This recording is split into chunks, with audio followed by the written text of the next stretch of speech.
Greetings, everybody, and welcome to the continuation of my Batman collection overview.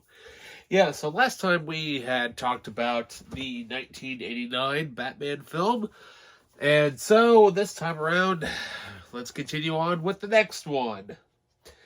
That's right, we're going to talk about Batman Returns on the Media Files.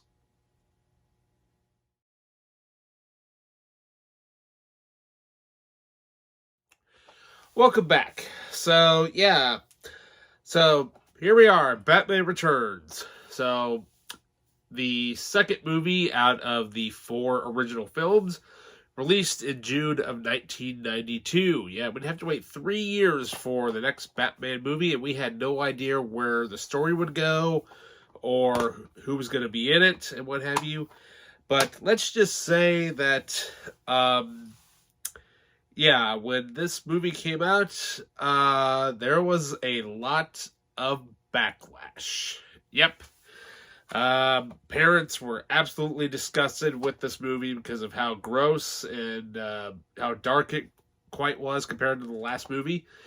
But on top of that, McDonald's had a bunch of toy tie-ins to this, and they got rid of them. Thanks, parents. But, you know what? What can I say? Little me back then, I didn't care. I just wanted to see Batman kick some more butt. That's all I cared about. So this time around, we have no Vicky Vale, and we have no Joker. So now we have two new characters to add to the Batman mythos. We have Catwoman and the Penguin, played by Michelle Pfeiffer and Danny DeVito. But what can I say, though?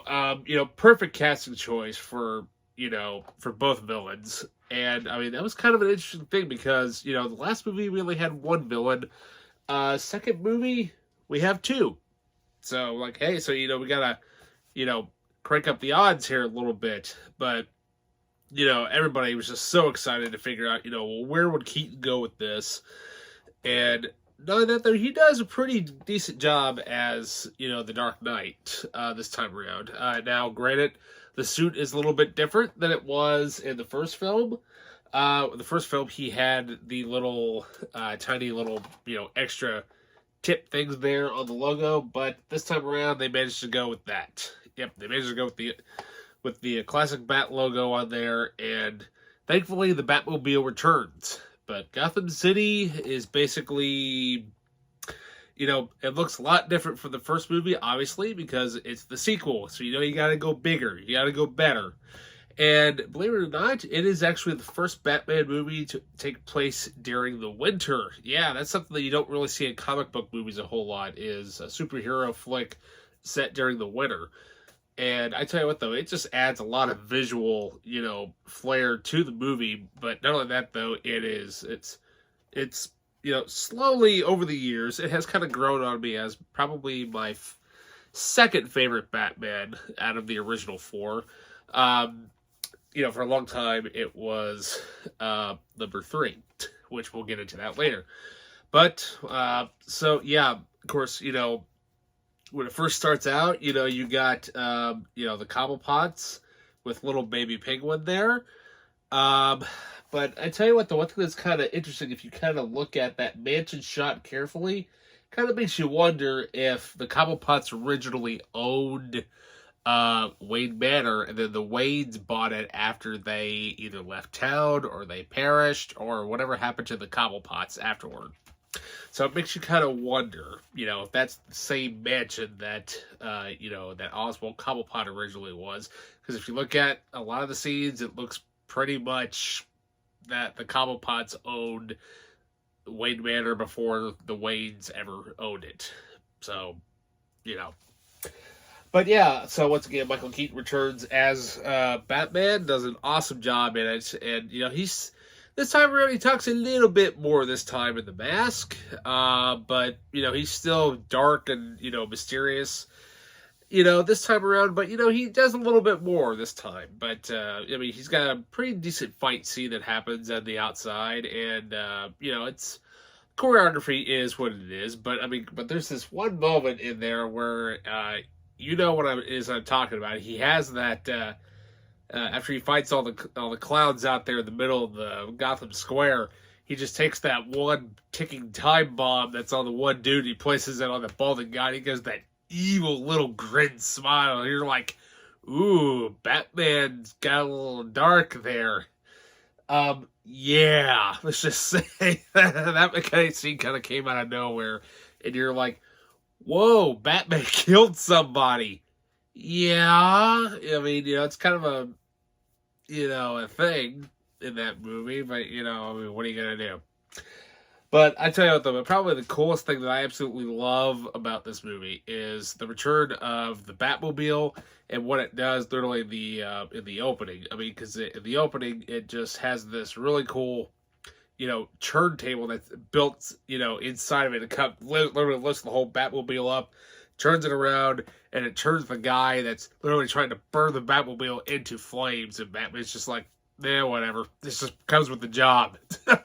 But, I mean, the movie itself is so, so good. I mean, especially, for a sequel, we didn't really know what to really expect. But I tell you what, though, out of all the Batman movies, though, this one is the darkest, obviously. Because basically Tim Burton didn't really want to do a sequel to Batman. And they basically let him have complete creative control. And they're like, okay, well, basically it's just a Tim Burton movie with a little bit of Batman in it. And you can kind of tell. You really can tell in a lot of scenes.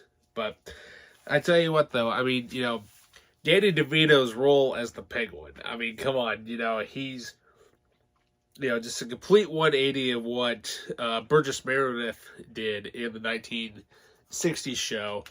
And, I mean, but when he talks, you got that black goo that just keeps spitting out of his mouth, and you're like, yeah, I mean, let's just say this probably the grossest, villain that we'll probably ever have in any of the Batman movies. And, I mean, it's just, he's a very slimy, grotesque type of character. He even bites a dude's nose. I mean, come on, just blood just coming out of the dude's nose and everything. And you're like, this is kind of graphic for a Batman movie. And, it had a thing for, a toy thing for McDonald's for kids. Oops. Yeah, let's just say this movie kind of almost knocked Batman out of the, with everybody. But thankfully, after all was said and done, it made its money for what it did, and it's still a pretty decent movie for what it is. I mean, granted, there's still several cool things in there. I mean, especially when Gordon tells his guys to light up the bat signal, then you got those two overhead searchlights that are looking for Bruce, and they manage to find him, and he stands up, and he has that big old huge, bat logo right there behind him on the wall. And I don't know why, but it just, the one shot that it shows afterward has always kind of made me wonder if that specific shot was more of like a puppet of some sort. Because if you notice how quickly Bruce stands up and he kind of does this real quick kind of walk thing, it doesn't look like that it's a person. It looks like it's a real quick insert puppet shot. I mean, take a look at the legs real carefully, and you can tell that it's not a human walk. It's like a very quick kind of walky type of thing. But I'm sure, obviously the bat armor has changed a little bit. And, but not only that though, we got to talk about Catwoman.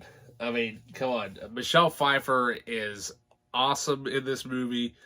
I mean, she really pulls it on. She really pulls the slinkiness of Selena Kyle, and, especially as Catwoman, when she's, trying to, because you don't know if she's either a good guy or a bad guy. She plays both roles really, really well.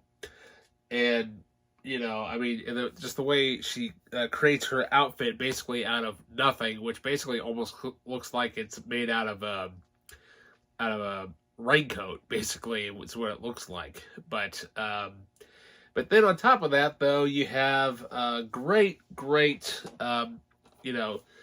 extra cast. Obviously you got Michael Goth returning as Alfred, Pat Hingle as Commissioner Gordon, but you also have Christopher Walken as Max Schreck. Yeah, so the character of Max Schreck, name is based off of the 19 of the horror classic film Nosferatu. The actor is the name of Max Schreck, who played the Count in that movie. He's basically, that's the character's name that Christopher Walken plays, but a very tough business guy, and he kind of puts Bruce in his place a little bit, saying that yeah, I'm rich, but I didn't have everything handed to me. I had to work for it, and that kind of puts Bruce in his place a little bit. Like, he's kind of got some competition going, but I tell you what, though, I mean, come on, it's Christopher Walken, oh, he's such a great job. But, then of course, there's that whole thing with him at the ending, and, that part has always freaked me out since I was a kid. You know what scene I'm talking about. When you hear that gong sound and you see the face, you're like, ugh. That part creeps you out big time. I mean, because I remember I got that scene blocked from my face when I saw it in the theaters. Yes, my parents took me to see this. My mom blocked my eyes from seeing that. And when Catwoman does the tic-tac-toe on the guy's face in the alleyway, yeah, let's just say this movie's a little graphic for, especially for a PG-13 film in the 90s. So, yeah, I mean, what can I say? I mean, it's probably the darkest Batman we probably have ever had, or probably ever will be. Sure, yeah, storylines have gotten a little bit darker as time has gone on, but as far as, like, dark content goes, this is pretty much your late 80s, early 90s Batman comic lines, whereas the 80s movie was more of like, they're like more like the Frank Miller kind.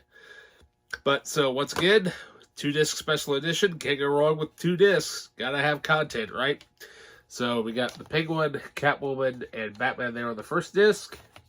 And then on the second disc, we have all 3 characters again, but with bonus features. So yeah. So speaking of bonus features, first disc has commentary once again by Tim Burton. Moving on to the second disc. The Bat, the Cat, and the Penguin. Cast and crew members recall the making of this equally spectacular sequel. Shadows of the Bat, the cinematic saga of The Dark Knight Part 4, The Dark Side of the Night. Beyond Batman Documentary Gallery. Gotham City Revisited, the production design of Batman Returns. Sleek, sexy, and sinister, the costumes of Batman Returns. Making up the Penguin, assembling the Arctic Army, talking about the Penguins. Bats, Mats, and Dark Knights, the visual effects of Batman. Yeah, now that documentary is basically about a lot of the... this is one of the first movies that actually used digital effects before Jurassic Park, even. I mean, like about a couple years before Jurassic Park, there's a few shots in there, especially when the titles roll up and you see all the bats come in behind it. Those are all digital bats. Those are not real. And not only that, though, I think it was one of the first films ever to be post-processed digitally. So, after everything was shot in film, it was all saved digitally, and, that way they could do all the techniques that they needed to do for it. And then finally, inside the Elfman studio, the music of Batman Returns. Yeah. Another interview with Danny Elfman talking about how this time around the score is more of like an opera. Basically, once it starts, it doesn't stop until the end credits are done. So, yeah. A lot of music in this movie. A lot. And we'll get to that here in just a minute. There's also the face-to-face music video by Suchi and the Banshees. Yes, the only credited song in this movie. Unlike the last movie, which Prince had about 9 songs that he wrote for the movie, there's only 1 song for this. That's right. And finally, we have the heroes and the villains profile galleries. Basically, it's the exact same thing as the last DVD where they have... you got all your heroes, and then you have all your villains, like small little featurettes on each individual character. Now, speaking of inside the Elfman studio, Danny Elfman comes back to score this film.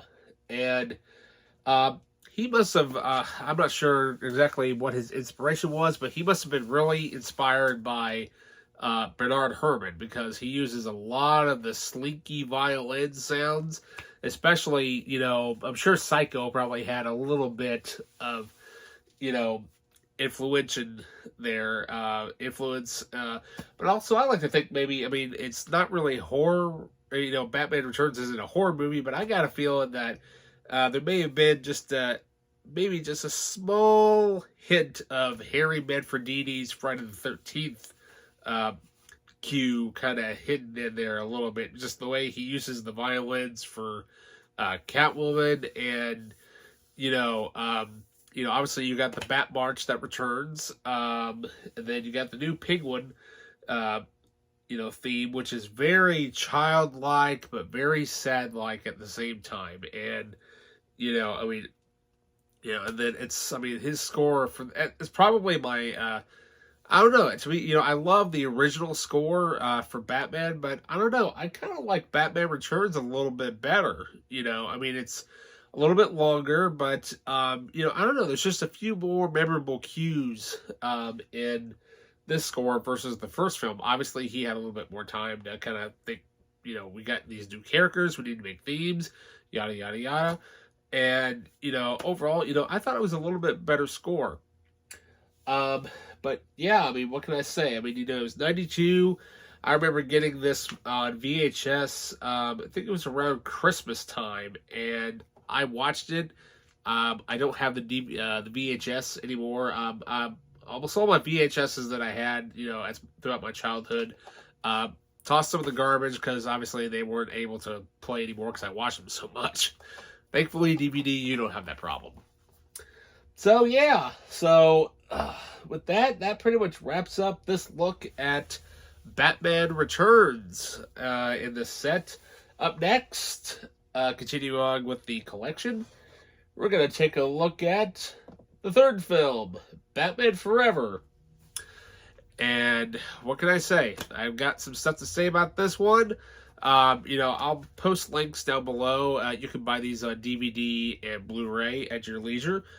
Post Amazon links. Remember to please like and subscribe, and write comments down. I enjoy. I've only had just a couple comments. Write down comments. Write something. That way I can get back to anybody who if they're looking for any ideas, or if you have any suggestions on stuff that I should review, please feel free to leave a comment. Also, click that notification bell when new videos have been posted. So with that, I'll see you with the next Bat update here on the Media Files.